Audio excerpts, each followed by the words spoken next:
හරි අපි බලමු ජනපදයේ ඇතුළ.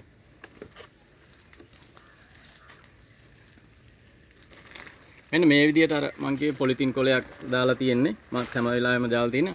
අපි එතකොට මේගොල්ලන්ගේ කට තියෙන්නේ මේ දිශාවට. අපි ඉන්නේ එකට මේ පැත්තෙන් හරි මේ පිටපැත්තෙන් හරි.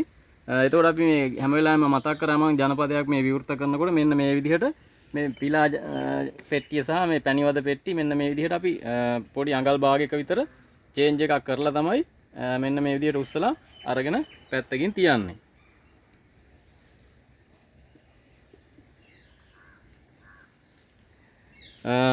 මෙන්න බලන්න දැන් මේ ජනපදේ මේකේ මෙන්න මේ රාමුව තමයි මම ඒගොල්ලන්ට වෙනත් ජනපදයකින් දුන්නේ. මෙන්න මේකේ මේ දවසේ කීටියෝ හිටියා. ඊට පස්සේ මේගොල්ලෝ මේ ක්වීන් සෙල් එකක් හදාගෙන තියෙනවා. මෙන්න මේ තියෙන්නේ ක්වීන් සෙල් එක. මේ තියෙන මේ රටගජු ඇටයක් ආකාරයට දැන් මේගොල්ලෝ මේ රකින්නවා. මෙන්න මේකෙන් තව ටික දවසකින් මේ ක්වීන් කෙනෙක් බිහි වෙනවා. මෙන්න මේ තියෙන්නේ ඒක.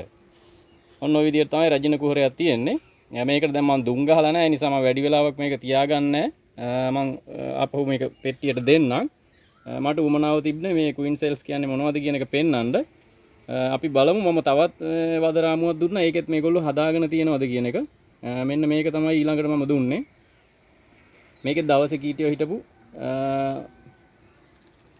පිලා මේ රාමුව. මෙන්න මේකෙත් ඒගොල්ලෝ මේ හදාගෙන යනවා. මේ යට තියෙන්නේ ඒවා. මේ තියෙන්නේ. මෙන්න මේ තියෙනවා. මෙතන මේ ලොකු ක්වීන් සෙල් එකක් හදලා තියෙනවා ඒ කට්ටිය. මෙන්න මෙතන හදලා තියෙනවා එක. ඒක සීල් කරලා තියෙන එක දැනට ක්වීන් කෙනෙක් ඇති. සීල් කරලා නැහැ තාම. පියන වහලා නැහැ. තව දවසකින් දෙකකින් මේ කට්ටිය මේක රජින කෝෂගත වුණාම වහනවා. මේ ක්වීන් නැති වුණාට පස්සේ මේ මැස්සියෝ ගොඩක් වෙලාවට මේ කළු පැහැයක් ගන්නවා. මේ සාමාන්‍ය මැස්සියන්ට වැඩිය කළු පැහැයක් තියෙනවා මේගොල්ලන්ගේ. මේක හොඳට බලන්න. ඊට පස්සේ ජනපදයේ පිරිමි මැස්සෝ ඉන්නවා. මේ වැඩකාරිය මැස්සිය විසින් බිහි කරපු පිරිමි මැස්සෝ මම පෙන්නන්නම්. මේ ඉන්නේ මේ පිරිමි මැස්සෝ මේ ඉන්නේ. මේ ගොඩක් දෙනෙක් රැවටෙනවා මේ ක්වීන්ලා කියලා. නමුත් මේ ක්වීන් නෙමෙයි මේ ඉන්නේ පිරිමි මැස්සෝ. මේ ඉන්නේ මේ ඉන්නේ පිරිමි මැස්සෝ. මේ ඉන්නේ මෙතනත් ඉන්නවා මේ. ගොඩක් ඉන්නවා මේ අනිත් වදවලත් ඉන්නවා.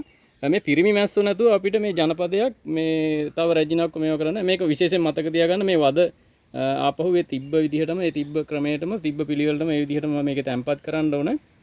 වද තියෙන විදිහ වෙනස් කරන්න එපා ඔයගොල්ලෝ. මේක ජනපද පරීක්ෂාවකටත් මේක මේ අදාළ කරගන්න පුළුවන්. දැන් මේ අපි බලන්න යන්නේ දවසේ කීටියෝ ඉන්නවද නැද්ද කියන එක මම සාමාන්‍යයෙන් ජනපදයක් පෙට්ටිගත කරන වෙලාවට පෙන්නනවා මේ දවසේ බිත්තර. දැන් මේගොල්ලෝ මේ බලන්න මේ වැඩකාර මැස්සියෝ එහෙම ගොඩක් වෙලාවට බිත්තර දානවා එක සෙල් එක. ඒ කියන්නේ එක මේ සිදුරක බිත්තර ගොඩක් දානවා. මේ බලන්න මේක දාලා තියෙන